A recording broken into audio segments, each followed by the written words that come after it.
Prikazali bomo, kako se elementom dodajajo atributi in zakaj jih potrebujemo.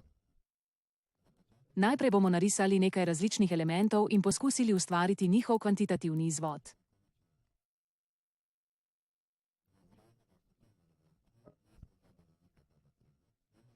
Ne, ker tem elementom nismo dodelili nobenega atributa, jih ne moremo pridobiti v poročilih.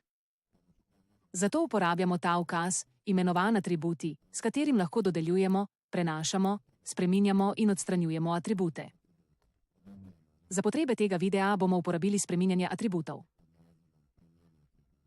Izberemo element, ki ga želimo spremeniti, in odpre se okno z naslovom Spremeni atribute, ki je sestavljen iz dela za lažje snalaženje in dela za dodajanje ter odstranjevanje atributov, ter spodnjega dela za spreminjanje lastnosti atributov.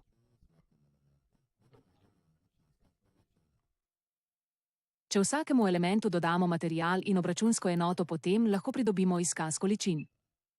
Za pridobitev količin morate izbrati to ikono in nato izveščaj. Nato se odpre okno, v katerem izbiramo količine. Sedaj označimo elemente, katerih količine želimo prikazati. Seveda, poročile je mogoče še vedno urejati. Atribute je mogoče prenesti zelo preprosto. Izberemo ukaz za prenos atributov, označimo element, čigar atribut želimo prenesti. In izberemo elemente za prenos atributov. Ko prenesemo vse atribute, bomo znova ustvarili poročila.